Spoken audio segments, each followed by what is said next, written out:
Hola chicos, ¿qué tal? Muy buenas tardes. Pues saludos a todas las personas que nos ven cada semana. Saludos a todas las personas que nos ven por primera vez. Como tú ves aquí en este recuadro, mi nombre es Antonio Arcos. Seas bienvenido, seas bienvenida. Es, es un gusto estar aquí y, y compartir la palabra que Dios en su misericordia nos ha dado para esta tarde. Bueno, pues yo creo que vamos a cerrar ya un ciclo. Pienso yo, ya el último mensaje que tiene que ver con esto de que Pablo le dijo a Timoteo, huye de las pasiones juveniles.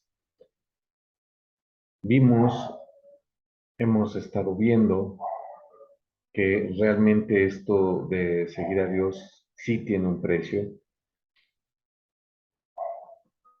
Y bueno, la última vez vimos que sencillamente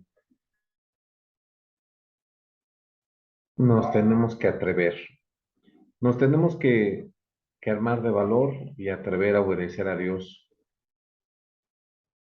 Esto que voy a decir es fuerte, pero así es.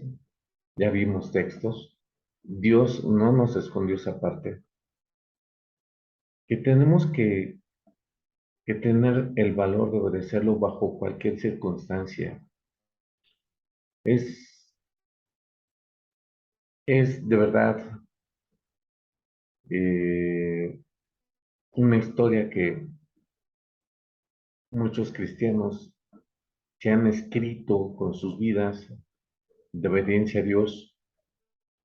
Y hay en la historia del cristianismo una serie de personajes que han hecho grandes cosas para Dios. Hombres y mujeres de muchos países, de muchas edades, de muchas condiciones, que han hecho cosas muy buenas y muy grandes para Dios, para la gloria de Dios. Bien, como tú puedes ver, el mensaje de hoy lo he titulado así: Yo sé a quién he creído. Esta es una frase del apóstol Pablo, sí, hablando precisamente con Timoteo. Sí, esta carta que Pablo le escribió a Timoteo, sí, está llena de consejos. eh, pues de hecho, el primero, eh, el que hemos estudiado más es ese que le dijo Pablo a Timoteo: huye de las pasiones juveniles. Ya vimos qué es eso, ya vimos que hay que atreverse a obedecer a Dios en, en, en las buenas y en las malas. Ahora, Pablo, Pablo tenía una vivencia. Pablo, desde que se convirtió a Cristo, su vida es una vivencia de dificultades, es una vivencia de peligros. Sí, tú lo puedes leer en las cartas. Casi, casi todas tienen un reflejo de eso.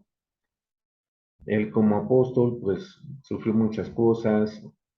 Él tomó la decisión muy personal de quedarse soltero para servir a Dios. Él sabía y entendía que casado pues tenía obligaciones. Él tomó la decisión de quedarse soltero. Yo creo que oportunidades a Pablo no le faltaron. En una carta dice por ahí, Pablo dice que no tenemos derecho nosotros, porque estaba hablando de él y de otras personas, a traer una hermana por esposa como el apóstol Pedro y los otros apóstoles. Sí, en verdad que Pablo tenía ese derecho, pero decidió seguir a Dios, decidió servir a Dios siendo soltero. Hasta ese punto llegó Pablo. ¿Qué te digo de los peligros? ¿Qué te digo de las veces que casi lo matan? ¿Qué te digo de las persecuciones? ¿Qué te digo de las prisiones que sufrió Pablo? Bueno, después de tantas cosas, Pablo dice esta frase: yo sé a quién he creído. ¿Qué te parece si hacemos una oración? Vamos a pedirle a Dios que nos ayude a entender a quién le creyó Pablo. ¿Sí? Padre, muchas gracias, Señor, por esta tarde, Dios. Dios bendito, en el nombre de Jesús, Señor, yo te ruego que te compadezcas, Dios, y que nos ayudes a entender en tu palabra, Señor, a quién le creyó Pablo, Señor. Sabemos que te creyó a ti, Señor, pero danos de esa luz que nos es necesaria, Señor, para que nosotros también tengamos esa experiencia, Señor, en el nombre de Jesús. Amén. Bien, sucede, chicos, que esto que estamos viendo aquí es un herrero, pero no es un herrero moderno, es un herrero tradicional. Esta herrería que estamos viendo aquí es una herrería que ya muy pocos herreros en la actualidad, al menos en México, ya la manejan. Se llama la herrería de forja. ¿Por qué? Porque el herrero toma pedazos de metal y a base de calentar ese metal y a base de golpearlo, le va dando forma. La herrería de forja es una herrería artística. Aquí en México es una herrería ya muy escasa y muy cara. Sí, y tiene muchas características que no tiene la herrería moderna. Sí, en la herrería moderna se utilizan soldaduras más modernas, se utilizan figuras ya prefabricadas, por ejemplo, las cuales hay muchísimas, muchísimos diseños. Y en la herrería moderna se utilizan muchas figuras ya trabajadas en moldes. ¿Cuál es la diferencia de un hierro, de un acero trabajado en la herrería de forja a uno trabajado en la herrería de moldes? Mira, en la forja le pasa algo muy bueno al metal, ¿sí? El hierro adquiere dos propiedades muy buenas. Uno, se hace más fuerte, más resistente. Dos, adquiere una elasticidad que si llega a tener que soportar algún peso, alguna fuerza muy fuerte, no se va a romper a la primera, no se va a quebrar, sino que antes de romperse o quebrarse, se va a expandir, se va, antes de romperse, se va a doblar y va a presentar en todo momento una resistencia por ejemplo, a un golpe. Ajá. Así es la calidad del hierro forjado. Sí que te digo que muchas piezas industriales, para que el hierro tenga estas características, se trabajan así. Por ejemplo, y no me lo vas a creer tal vez, pero las ruedas del tren. Sí, pareciera que tantas ruedas de los trenes, de los trenes, perdón, tantas rueditas que tienen, esas ruedas de metal, pareciera que, pues si no lo sabías, se tienen que forjar. ¿Para qué? Para que adquieran estas características que te acabo de decir. Van a terminar siendo unas piezas metálicas más fuertes y más resistentes. ¿Sí? Y finalmente, en la herrería de forja, se logran diseños que no se logran con la herrería tradicional moderna. Por ejemplo, ese portón que te puse en la parte de abajo, esas formas caprichosas, bien ordenadas, que van a durar no sé cuántas generaciones, ¿sí? Eh, Están ahí y se van a quedar ahí por los años. Si tú vienes a la Ciudad de México y llegas al primer cuadro, que es el Zócalo de la Ciudad de México, vas a ver muchos edificios con este tipo de herrería y es admirable el trabajo artístico. Seguramente una puerta, una ventana de esas ha de estar súper pesada, pero generaciones van y vienen y esas puertas, esas ventanas están como nuevas. Sí, tal es, digamos, la belleza, la resistencia y las características que adquiere el hierro forjado, tales son que yo te quise hablar primero del hierro forjado, en contra de, por ejemplo, del hierro que se trabaja en moldes, porque el hierro trabajado en moldes es más quebradizo, se rompe más fácil, y no, y el hierro forjado no. Así somos nosotros en las manos de Dios. ¿Sí? Él, él tiene varias parábolas, varias comparaciones para hablarnos de esto. Por ejemplo, en el Antiguo Testamento dice que somos como barro en las manos del alfarero. ¿Sí? Bueno, pues el barro en las manos del alfarero es algo parecido a lo que te acabo de contar de la forja. ¿Sí? ¿Por qué? Porque pues el barro se amasa, se amasa, se amasa, se le da forma. Después de que se le dio forma, se mete y se cose a grandes temperaturas. Después de que salió de esas temperaturas, ¿verdad? Pues se le adorna, se le confecciona para que quede una pieza de alfarería. Bueno, pues todo eso es fuego, es golpes, es una formación para que salga algo hermoso, tal cual te estoy diciendo de la forja del hierro. Sí, entonces, mira, es, es cuestión, como vimos la vez pasada, de que tú obedezcas a Dios con un ingrediente que nunca debe de desaparecer en ti, que tengas fe, que tengas confianza que a pesar de todo lo que te pase por obedecer a Dios, Dios está contigo.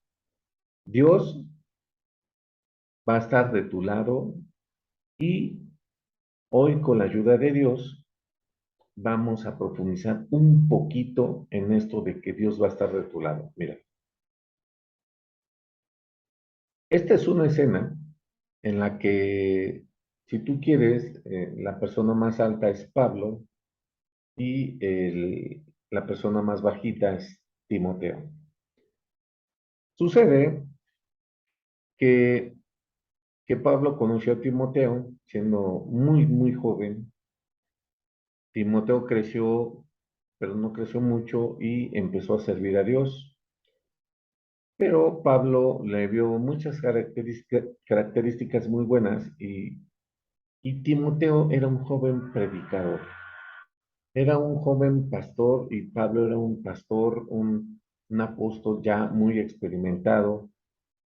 Sí, Pablo sufrió en carne propia muchas cosas de las que ya te platiqué. Y Timoteo pues era un joven como tal vez tú, tal vez de tu edad. Sí, ya comentamos que los estudiosos pues lo ubican de por ahí de veintitantos años. Bueno, como quiera que haya sido, era un joven de tal suerte que Pablo le tiene que escribir una carta, que nadie te menosprecie por tu edad, ¿sí? Entonces, eh, este Timoteo, ¿sí? Como joven que era, como muchos, Es más, cuando empezamos en el cristianismo, muchos, y ya no tan jóvenes, sufrimos lo mismo que Timoteo, ¿sí? Vamos a ver qué es eso que tenía Timoteo, fíjate. Segunda de Timoteo 1, del versículo 13 en adelante. Vamos a ver qué nos dice Pablo en esta carta de Timoteo, ¿sí? Doy gracias a Dios al cual sirvo desde mis mayores, con limpia conciencia, de que sin cesar me acuerdo de ti en mis oraciones noche y día. Sí, Timoteo era muy cercano a Pablo. Versículo 4, deseando verte al acordarme de tus lágrimas para llenarme de gozo, trayendo a la memoria la fe no fingida que hay en ti, la cual habitó primero en tu abuela Loida y en tu madre Eunice, y estoy seguro que en ti también. Por lo cual, te aconsejo que avives el fuego del don de Dios que está en ti por la imposición de mis manos. Fíjate lo que le dice aquí. Porque no nos ha dado Dios espíritu de cobardía, sino de poder, de amor y de dominio propio. Sucede que Pablo le tiene que recordar a Timoteo que, que esa fe que habitó en su familia, una confianza en Dios genuina, original, firme, la tenía que conservar, pero también tenía que avivar el fuego, ¿sí? El fuego, ese fuego que Dios pone en el corazón de una persona cuando la llena de su espíritu. Y le estaba diciendo Pablo a Timoteo que con esas cosas Dios no les había dado un espíritu de cobardía, sino de poder, de amor y de dominio propio. Entonces ya vamos entendiendo de qué le estaba hablando Pablo a Timoteo. Le estaba diciendo Pablo a Timoteo, pues mira, Timoteo, yo te quiero mucho, me acuerdo de ti de noche y de día, te quiero ver. De hecho, en alguna carta, Pablo se atreve a decirle a Timoteo, hijo. Le tenía afecto mucho. Timoteo viajó en varias ocasiones con Pablo. Timoteo lo acompañó a varias cosas. Timoteo es un personaje de varias de las cartas de Pablo. O sea que era del personal más cercano a él, de los hermanos más cercanos que colaboraban en la obra de Dios, del equipo más cercano de Pablo, este era este Timoteo. Pero en el versículo 7 termina diciéndole, pero mira, Timoteo, es que el espíritu que tenemos de Dios es de poder, de amor y de dominio propio, no de cobardía. Entonces, si tú, si tú lo piensas, por ahí Pablo se enteró de algo de Timoteo y Pablo no lo reprocha. Pablo lo invita a que con esa fe que había en su familia, que avivara el fuego de esa comunión con Dios, de ese don que Dios le había dado del Espíritu, porque Dios les había dado de su Espíritu un Espíritu poderoso, un Espíritu amoroso, con mucho dominio propio, ¿sí? Entonces, ¿de qué se habría enterado Pablo que le tiene que escribir esto a Timoteo? Mira, no lo sé. Vamos a seguir leyendo. Y aquí ya Pablo nos da más detalles, fíjate. Segunda de Timoteo, capítulo 1, versículo 8, dice, por tanto, no te avergüences de dar testimonio de nuestro Señor ni de mí, preso suyo. Pablo tal vez se enteró que Timoteo se avergonzaba o se avergonzó alguna vez de hablar de Dios o de confesar por ahí que ese preso, Pablo, era su amigo o su hermano en Cristo. Entonces, fíjate, por tanto, no te avergüences de dar testimonio de nuestro Señor, ni de mí, preso suyo. Y fíjate lo que le dice, sino participa de las aflicciones por el Evangelio según el poder de Dios, quien nos salvó y llamó con llamamiento santo, no conforme a nuestras obras, sino según el propósito suyo y la gracia que nos fue dada en Cristo Jesús antes de los tiempos de los siglos, pero que ahora ha sido manifestada por la aparición de nuestro Salvador Jesucristo, el cual quitó la muerte y sacó a luz la vida y la mortalidad por el Evangelio, de lo cual yo fui constituido predicador, apóstol y maestro de los gentiles, por lo cual asimismo padezco esto. ¿Qué padecía? Pues que estaba preso, ¿sí? Dice, por lo cual asimismo padezco esto, pero no me avergüenzo, porque yo sé a quién he creído y estoy seguro que es poderoso para guardar mi depósito para aquel día.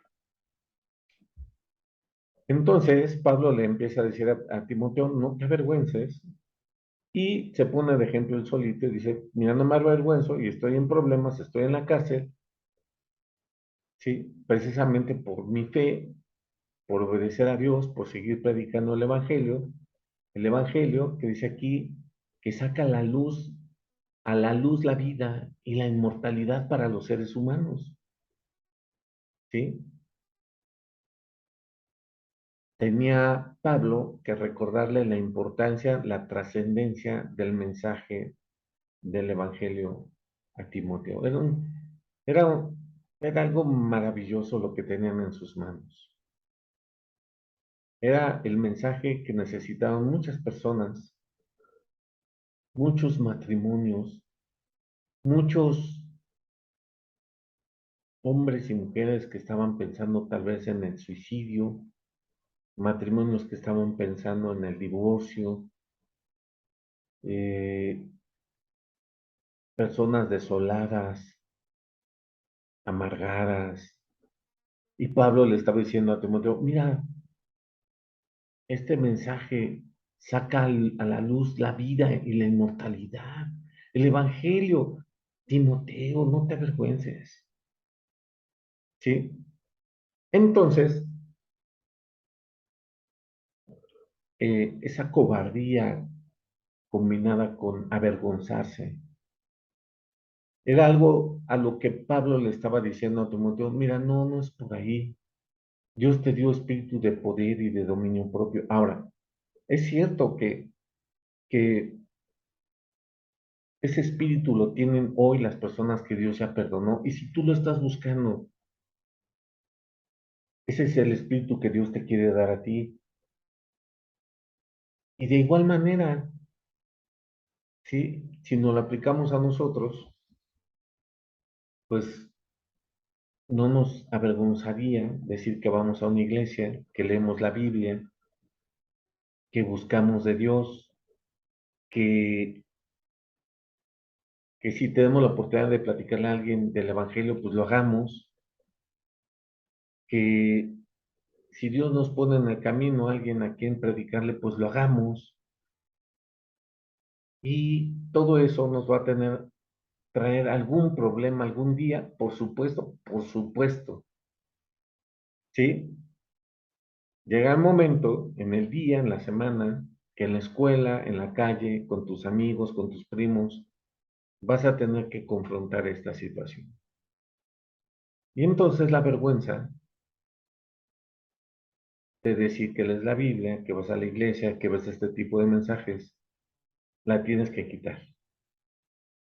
Y Pablo, pues yo me imagino que en esa localidad donde vivía Timoteo ya era algo famoso, de tal manera que lo invita Pablo a Timoteo de decir, pues mira, no te avergüences ni del Evangelio, ni de Jesús, ni de mí,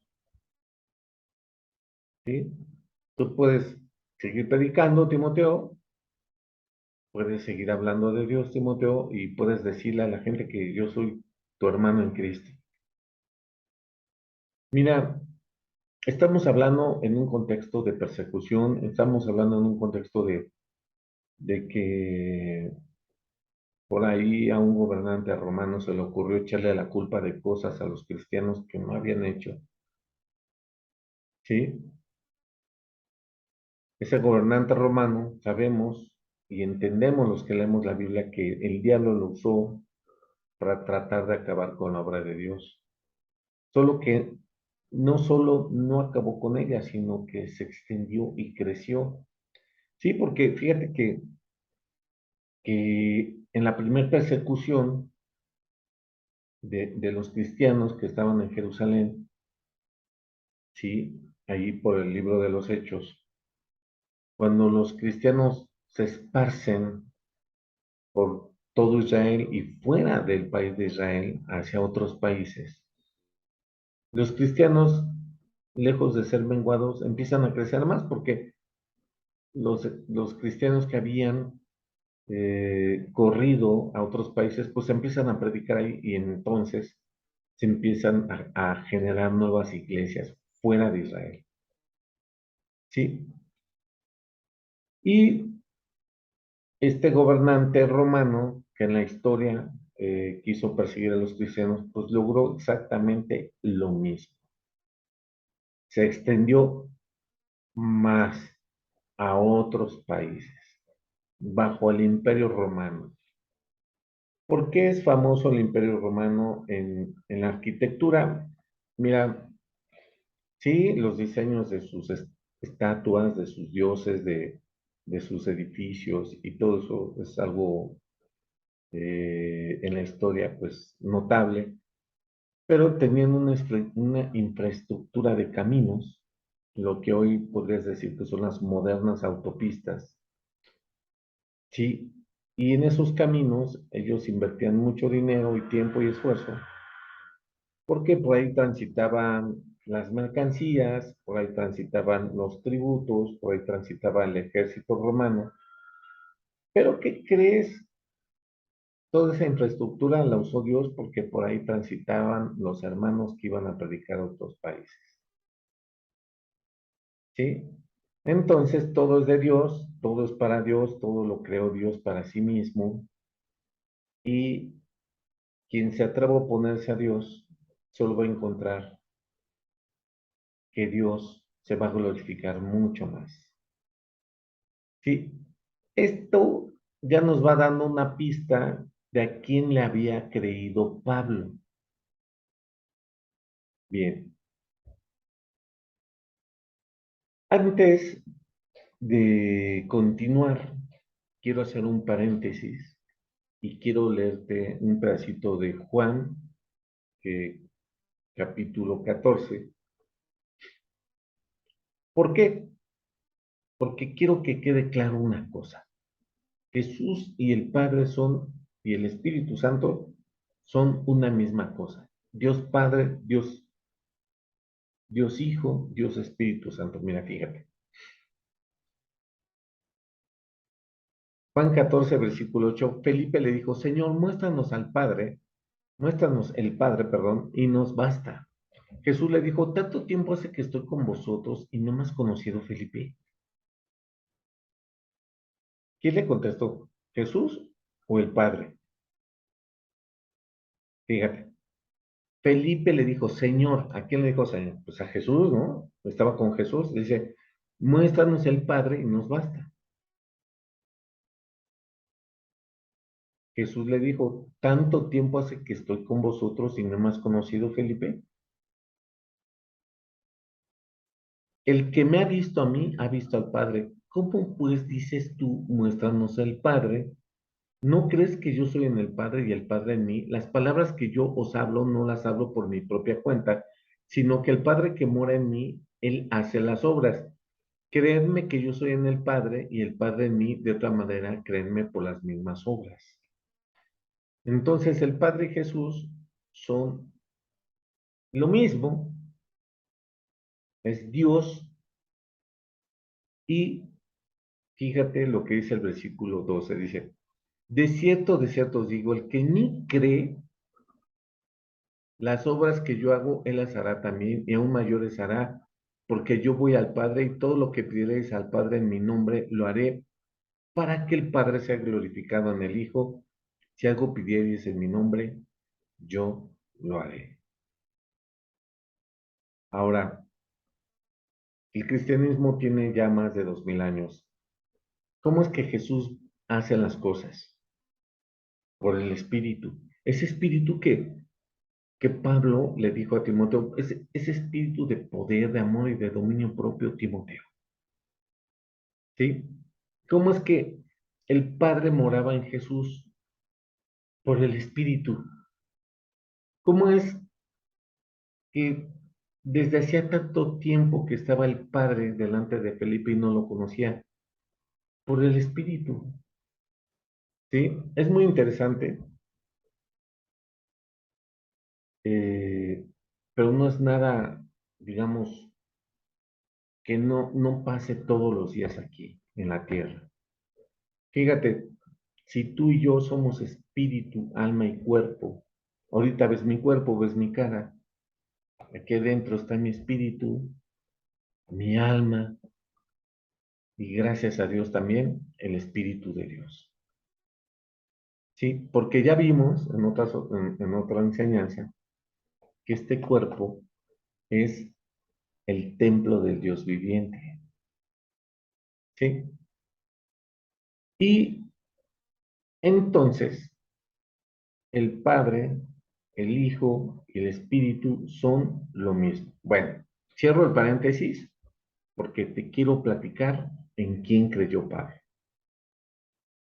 Fíjate. Isaías 9:6. Porque un niño nos es nacido, hijo nos es dado, y el principado sobre su hombro, y se llamará su nombre admirable, consejero, Dios fuerte, Padre eterno, príncipe de paz. Ese es el Dios en el que Pablo había creído. Vamos a leerlo con más calma. Dice Isaías, mira, Isaías vivió 700 años antes que Cristo. Esta profecía, Isaías no la vio, era hacia el futuro. Y para nosotros, bendito sea Dios, esto ya se cumplió. Porque un niño nos es nacido. Este Cristo,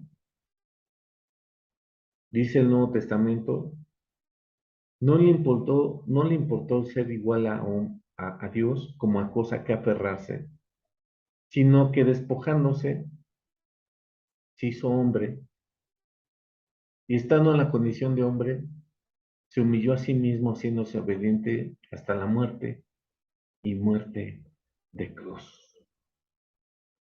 Este niño es llamado en este versículo hijo que nos es dado. Hijo nos es dado.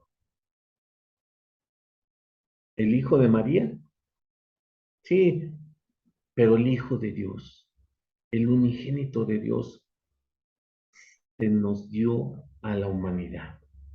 ¿Quién nos lo dio? Dios. Y Jesús aceptó hacerlo voluntariamente. Como él dice en el Nuevo Testamento, como en el rollo del libro está escrito de mí. Jesús lo hizo voluntariamente. Jesús se dio a sí mismo voluntariamente. Porque un niño nos es nacido, hijo nos es dado. Nadie lo obligó. Él, por amor del Padre y por amor de tu alma, lo hizo. Y el principado sobre su hombro. Por supuesto, el principado.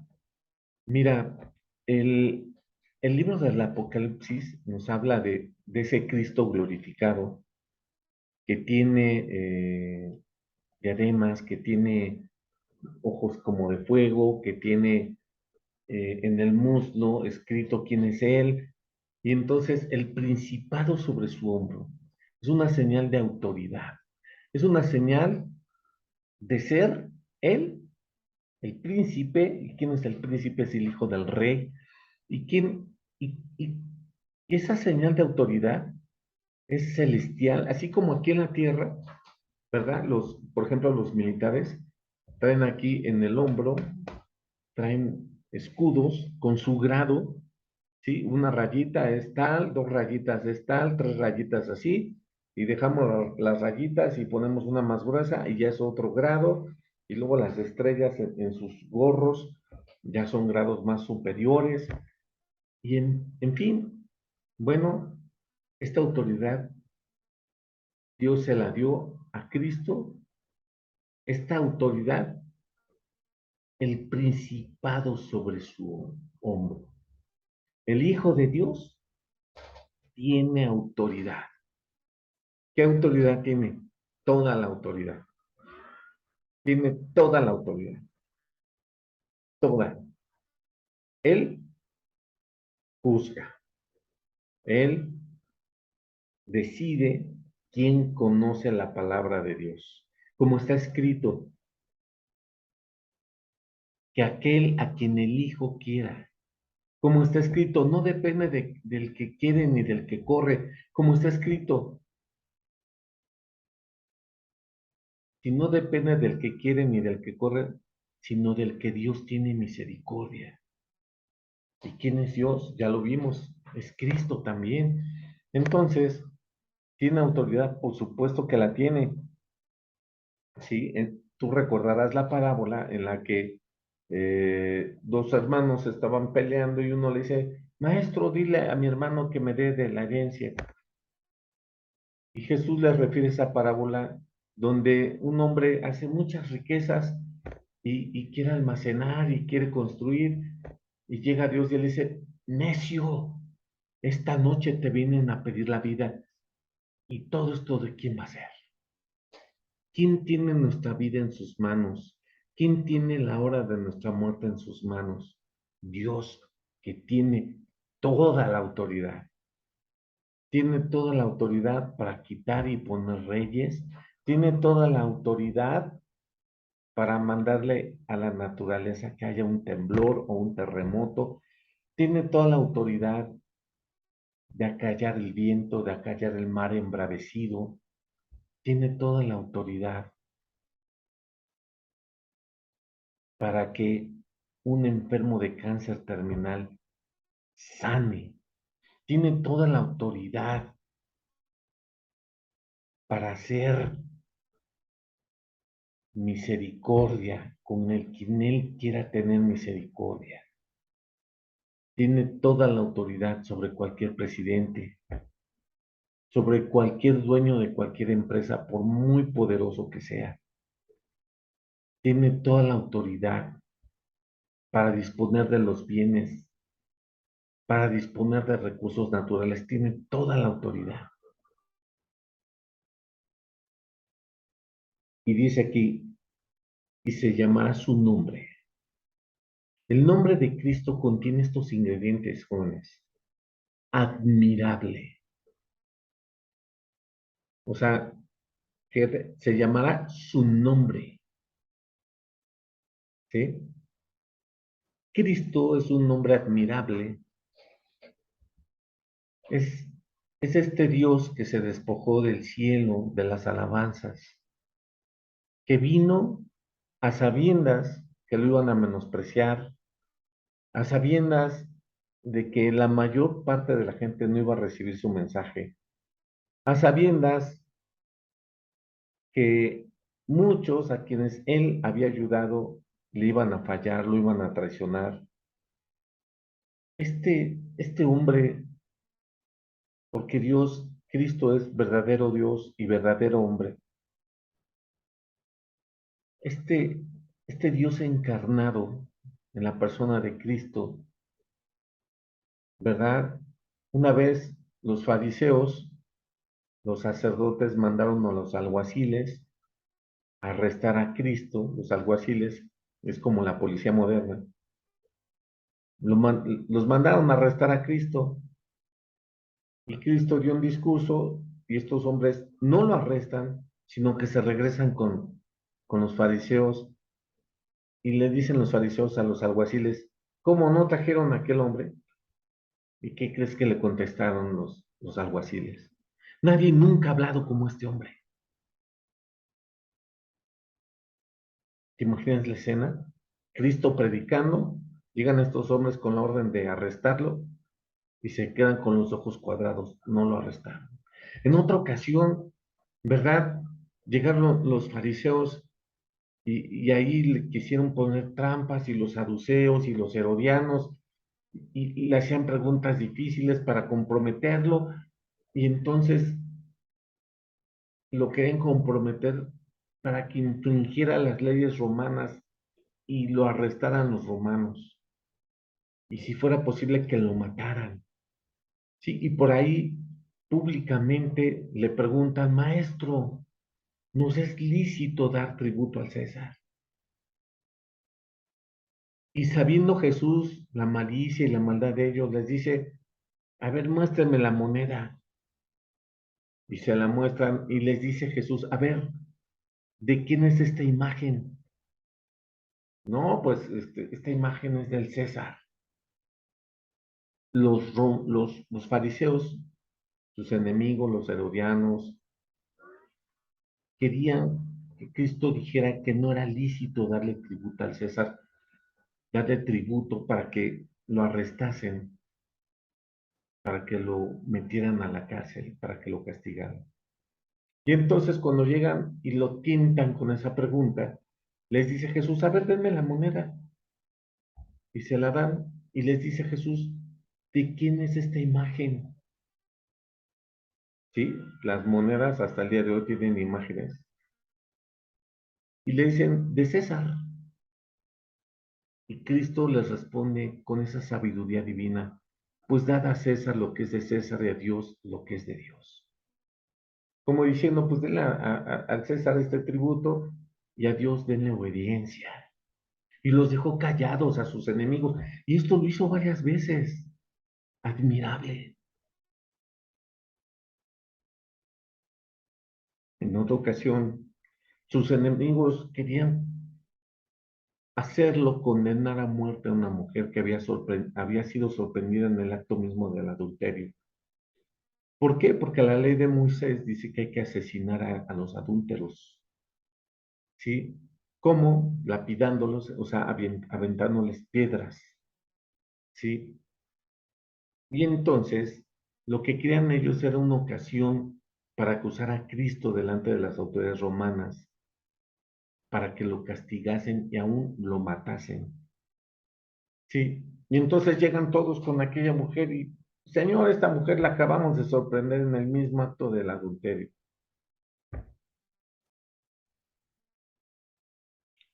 Entonces,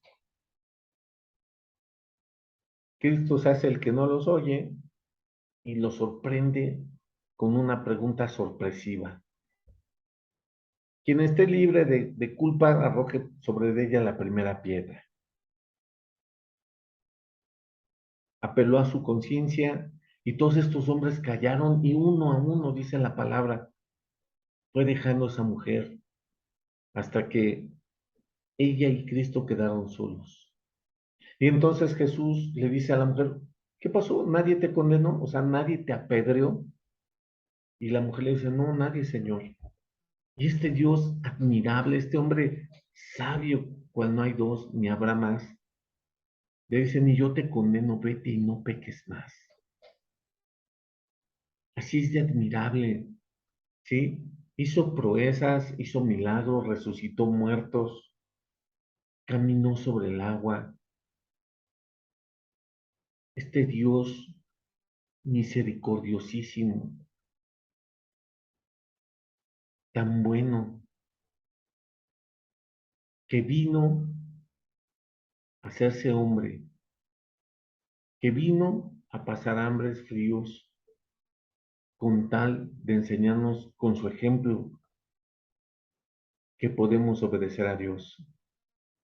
¿Por qué? Porque Él dijo, yo soy el camino, la verdad y la vida y nadie viene al Padre si no es por mí.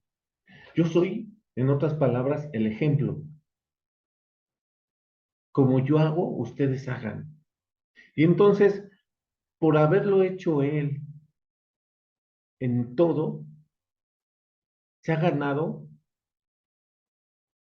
la autoridad moral para pedirnos que hagamos lo mismo que Él hizo, o sea, obedecer a Dios. Sí, porque Él no es un maestro que, que nada más nos dijo que hiciéramos algo y no lo hizo Él. Él sí lo hizo. ¿Te acuerdas la vez pasada cómo vimos en la palabra de Dios que el Espíritu llevó a Jesús, el Espíritu con E mayúscula, ajá, llevó a Jesús al desierto para ser tentado 40 días y 40 noches por el diablo? ¿Sí te acuerdas? ¿Sí te acuerdas que hablamos de las tentaciones, las cuales nosotros también tenemos que sufrir y pasar? ¿Sí te acuerdas? Hasta en eso Él es el ejemplo. Hasta en eso Él puede pedirnos que vivamos como Él vivió, que es posible hacerlo para un hombre, por eso se hizo hombre también. Bendito Dios, bendito Jesús admirable, que dice el libro de Hebreos, que es nuestro sumo sacerdote, que hoy está en la diestra de Dios intercediendo por nosotros, y que dice el libro de Hebreos, que tal sumo sacerdote nos convenía porque en todo se hizo semejante a nosotros. Dice la Biblia que Él es poderoso para ayudarnos. Dice la Biblia que sí se hizo hombre, ¿verdad? Sí se hizo hombre. Y ahorita está a la diestra de Dios. Tal sumo sacerdote nos convenía. ¿Por qué nos convenía? Porque Él sabe lo que estás pasando, Él sabe tus pensamientos, Él sabe tus tentaciones, Él conoce perfectamente esas contrariedades que estás pasando, ¿sí? En estos días hablé con una mujer que, que está pasando esos días difíciles de abrir los ojos y entender quién es uno delante de los ojos santos de Dios, ¿verdad? Que con nuestros pecados hemos echado a perder tanto, que hemos echado a perder tantas relaciones, tantas oportunidades, y entonces quiere hacer bien las cosas, y esta mujer genuinamente se desespera porque quisiera que su familia también quisiera obedecer a Dios, y entonces viene, se levanta, cae, yo la animo para que siga, vuelve a caer, yo la animo para que siga. ¿Por qué la puedo animar? Porque Dios me animó a mí, porque yo no soy mejor que tú, porque yo también pasé por eso. Mira, si esto fuera medicina, eso de aprender a hacer bien las cosas delante de Dios, si esto fuera medicina, sería tu crisis curativa. Sí, muchas veces el medicamento cuando te lo empiezas a tomar, pues te hace sentir no muy bien.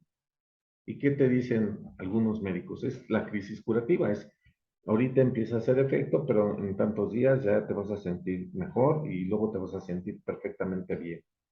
Así es esto, ¿sí? Dios es admirable, está contigo en todo momento, es paciente, como platicamos la vez pasada, Él tiene un presupuesto, ¿sí? Su nombre consejero. ¿Cuántos consejos tiene Cristo en los evangelios? ¿Sí? Qué hermoso es el sermón del monte que termina diciendo, ¿verdad? Que había un hombre que edificó su casa en la roca y vinieron ríos y pegaron con ímpetu y esa casa no cayó, pero que otro hombre edificó su casa sobre la arena, vinieron ríos y fue grande su ruina. La roca es Cristo, la roca es la enseñanza de Cristo, la roca es obedecer la palabra de Dios y vendrán ríos y cosas y problemas y tu casa, tu familia, tú mismo vas a permanecer, ¿sí? ¿Cuáles son las casas que no permanecen? Porque no quisieron el consejo de Dios, ¿sí? Yo he conocido personas que llegan, escuchan la palabra un día, 2 días, un mes y se retiran y luego ya te enteras que se divorció. Y luego ya te enteras que adulteró, y luego ya te enteras que cometió un crimen y está en la cárcel. Vinieron ríos y cayó su casa y fue grande su ruina. ¿Por qué no siguieron el consejo de Cristo?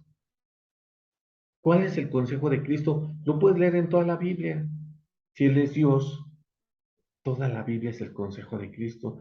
¿Cuántos proverbios hay que son tan útiles, tan prácticos? Por ejemplo, para los enojos, vete de delante del hombre necio. ¿Qué tienes tú que querer razonar, por ejemplo, con un borracho? Vete de delante del hombre necio. ¿Qué tienes tú, por ejemplo, que hacer delante de una persona súper enojona que de todo se enoja?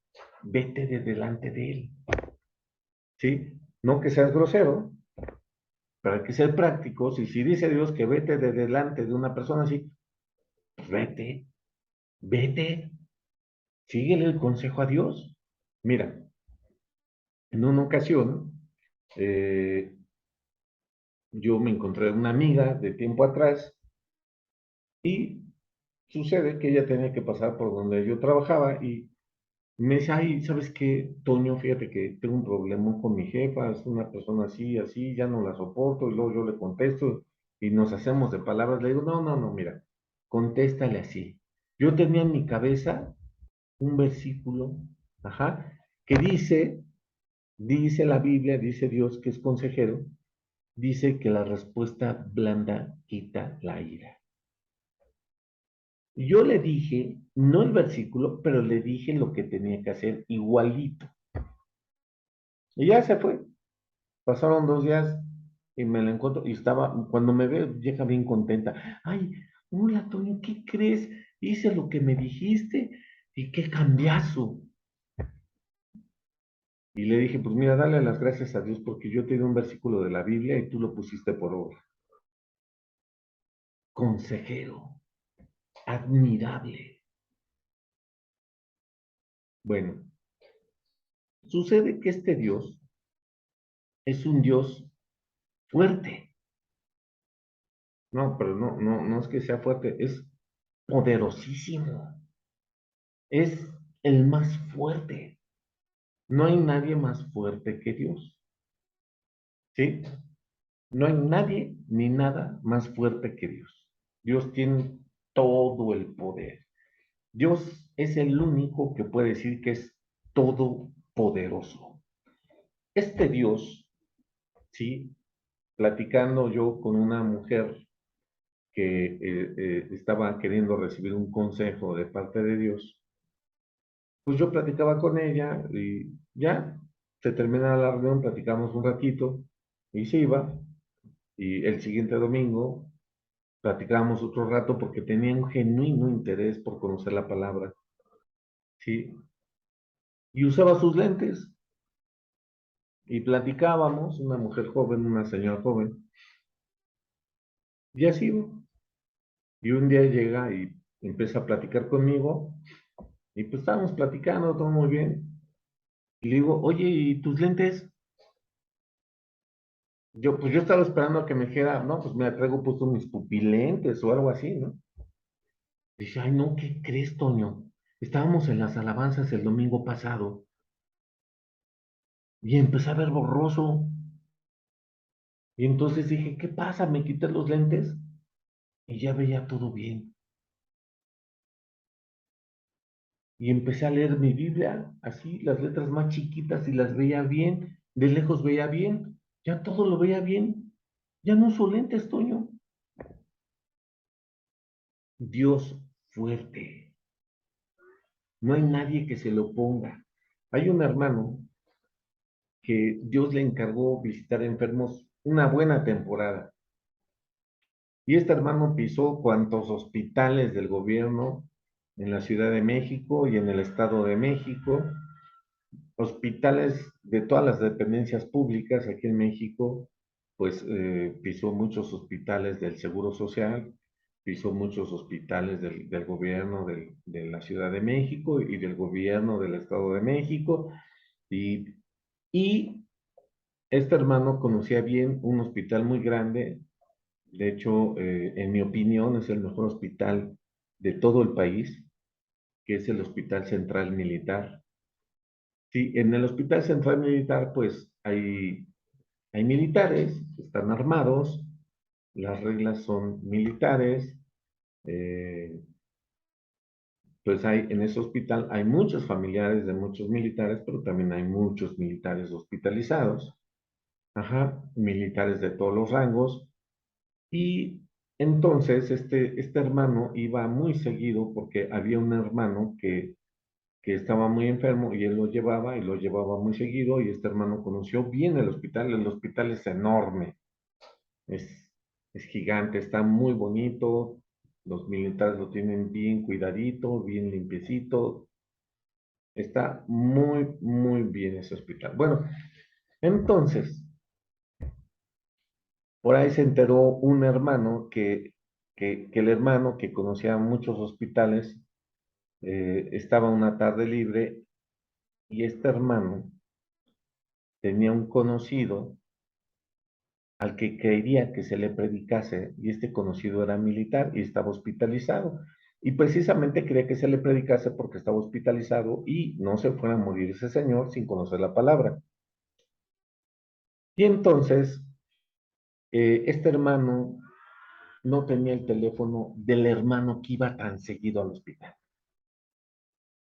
Entonces le habla a otra persona y esa otra persona le habla al hermano y le dice, mira, hay un señor que se llama así y está en esta área del hospital, velo a ver.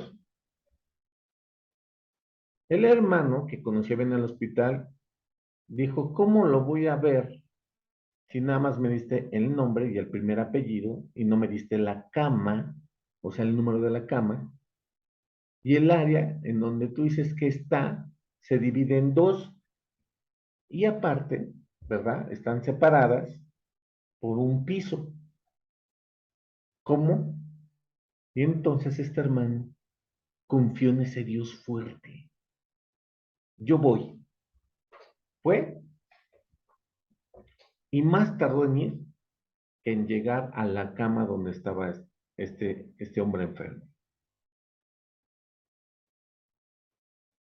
Pasó todas las guardias.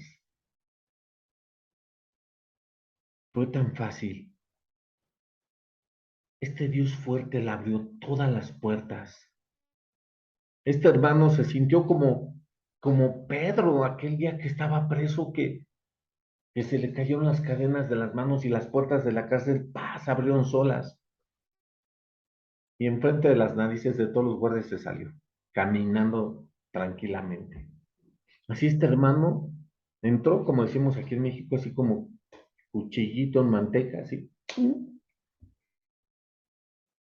Entró, él dijo, esta área, ¿sí? Del hospital está dividida en dos y en dos pisos.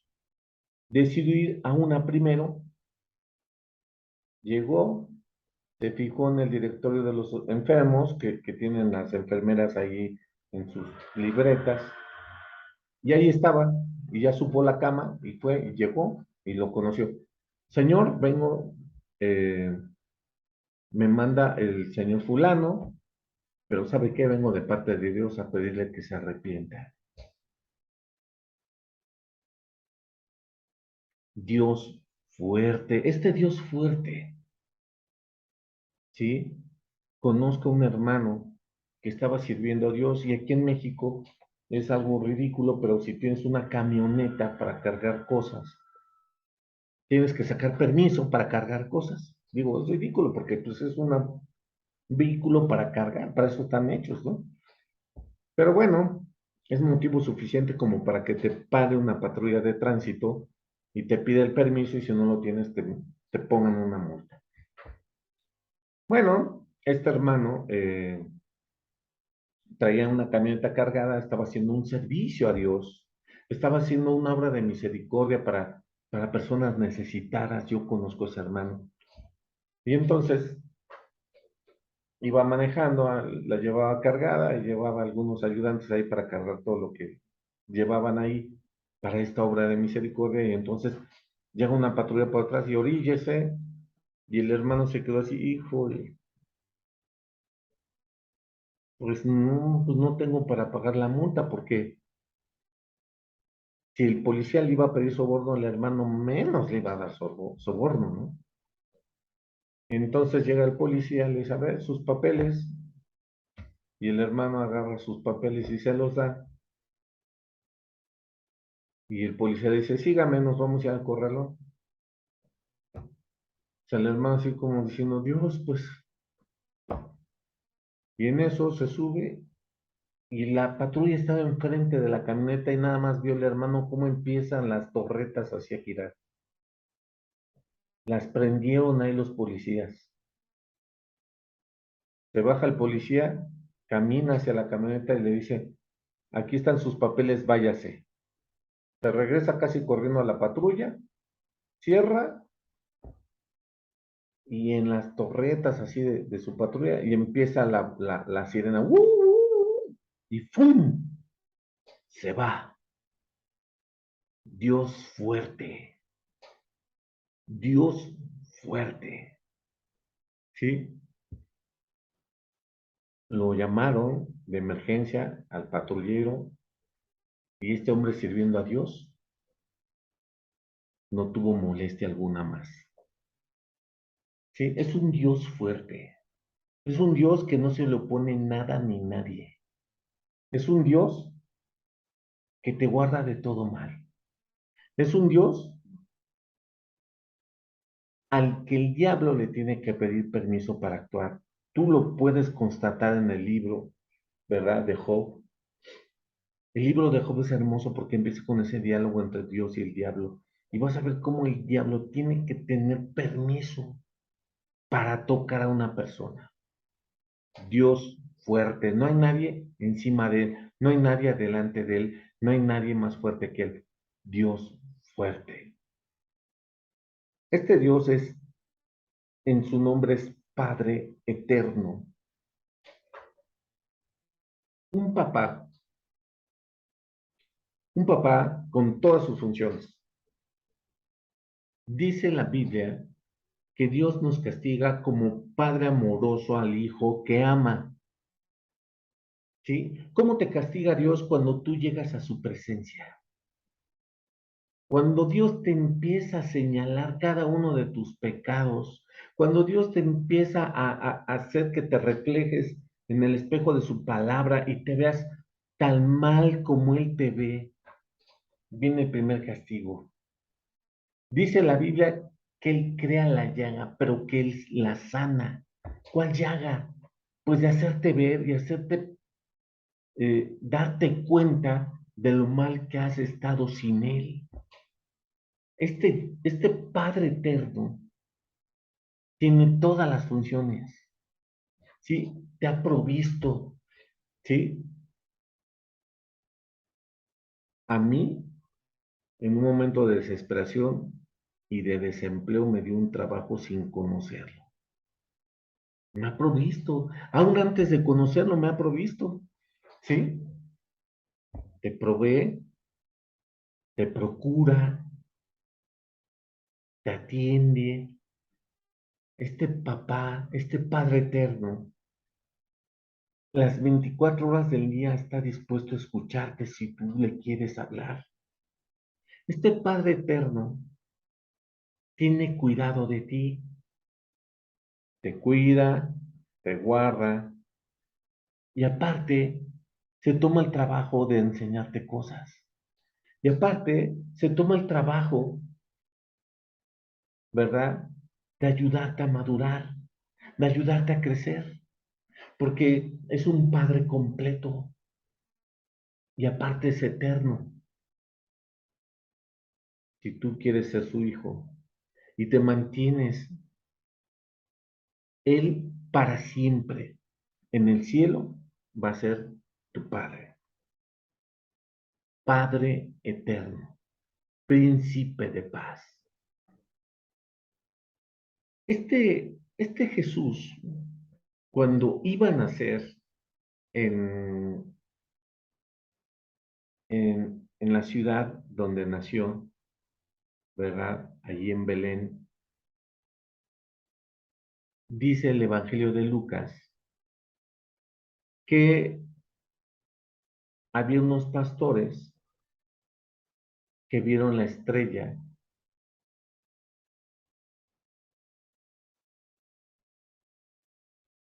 no la estrella, no, perdón, que había unos pastores a los cuales se les aparecieron una, una hueste de ángeles que alababan a Dios y los ángeles dijeron, Gloria al Padre en las alturas y en la tierra paz y buena voluntad a los hombres.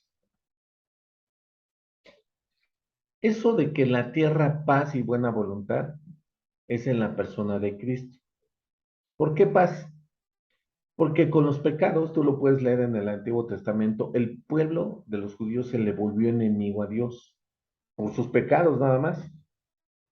Y entonces aquel que tiene todo el poder para deshacer la tierra en un ratito, o para quitarnos a todos la vida, nada más con parpadear las pestañas si quiere, ese que tiene todo el poder nos vino a proponer paz en la persona de Cristo. Nos vino a proponer paz. Si uno en sus pecados es enemigo de Dios, como el diablo, pero este Dios tan bueno nos vino a ofrecer la paz. Este Dios tan bueno nos vino a ofrecer el perdón. Este Dios tan bueno nos vino a decir cómo arreglar nuestras vidas, cómo, cómo obtener de Dios ese perdón, cómo no equivocarnos más, cómo zafarnos de las adicciones, de los pecados en los que más nos esclavizamos, ya sea un enojo, una envidia, la soberbia, una droga, el alcohol, la pornografía, lo que sea. Nos vino a ayudar a encontrar la paz aquí adentro también. Esa paz que no conocíamos, esa paz que en muchos de nuestros casos, ¿verdad? Nunca imaginamos que hubiera porque lo único que había aquí eran remordimientos, conciencias sucias, malos recuerdos, una esclavitud fuerte a tal o cual pecado o a varios. Él nos vino a dar paz. Él nos vino a ayudar. Él nos vino a socorrer. Él nos vino a sanar. Él nos vino a procurar.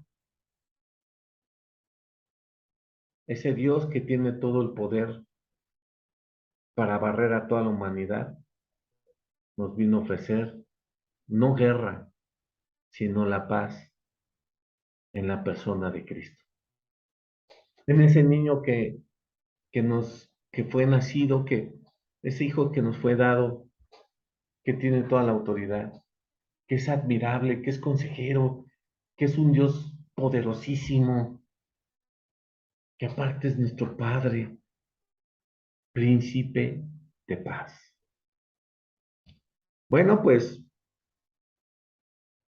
este es el Dios que conoció Pablo aún en las prisiones, aún en los naufragios que él tuvo, en las golpizas que le pusieron, en la vez que lo apedrearon, que dicen los estudiosos que sabes que lo apedrearon, sí murió, pero resucitó porque Pablo dice haber estado en el tercer cielo y haber escuchado palabras inefables, o sea que no se pueden describir. Sí, bueno, lo apedrearon, si murió o no murió, pues lo apedrearon, naufragó, lo apalearon varias veces, lo persiguieron. Pablo era un pastor que muchas veces no vivía de lo que las iglesias le podían dar como diezmo, sino que él con sus manos trabajaba en su oficio y de esta manera sacaba para sus gastos, comidas, viajes, todo. Y entonces, este Pablo, ¿verdad? ¿Conociste Dios? ¿Cuántas veces Dios nos ha dado comida sin tener un centavo en la bolsa?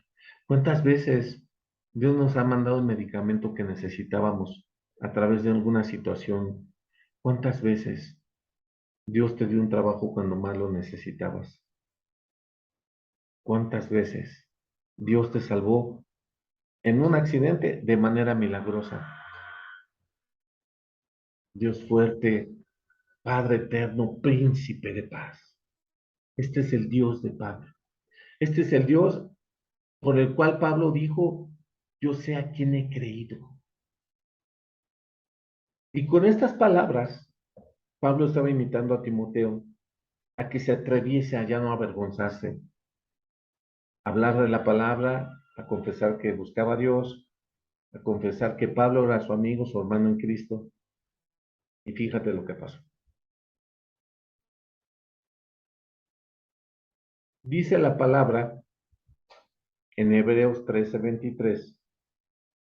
Fíjate lo que dice el autor de Hebreos, que por este solo versículo yo digo que el autor de Hebreos es el mismo Pablo, pero bueno. Hebreos 13:23. Saber que está en libertad nuestro hermano Timoteo, con el cual, si viniere pronto, iré a veros. Finalmente, esta carta, la de los Hebreos, sea quien sea que la escribió, nos habla de un Timoteo que estuvo preso. Yo pienso que es el mismo Timoteo. Yo pienso que el autor de los Hebreos es Pablo. Yo pienso que Timoteo se atrevió a tal punto que lo metieron preso. Y el autor de los Hebreos dice, sepan que ya está en libertad Timoteo. Jóvenes, dice la palabra, si Dios es con nosotros, ¿quién contra nosotros? Ni la muerte, ni principados, ni lo alto, ni lo bajo, ni nada creado nos puede separar del amor de Dios. Ese es el Dios en quien puedes creer, en quien puedes depositar toda tu confianza, para que cuando te venga alguna situación difícil, puedas tú decir con Pablo, yo no me voy a gloriar en nada más que en mis debilidades,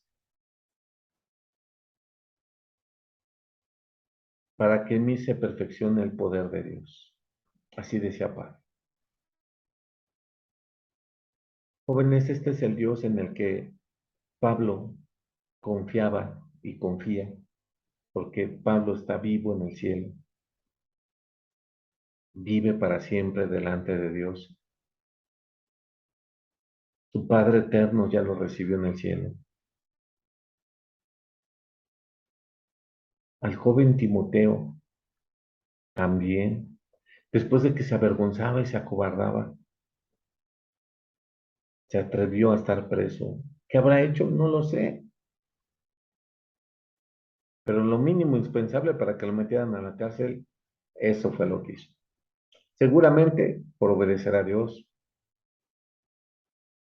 perdió la vergüenza, enfrentó su cobardía y le vinieron las consecuencias. Le vino, ¿te acuerdas de la forja que te enseñé al principio? Se mete el hierro al horno, se le pega, se le da forma, se le dobla, se vuelve a meter al horno, se le pega, se le da forma, se mete al horno, se le pega. ¿Y qué crees? Luego se mete al horno, se le pega y luego se mete al agua. Del horno a los golpes y al agua, solamente para volver a entrar al horno, a los golpes y al agua.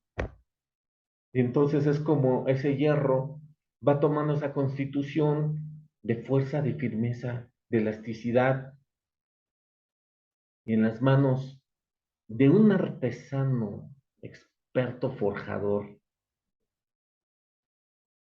quedan figuras caprichosas, hermosas. ¿Cómo no vamos a ser nosotros en las manos de Dios?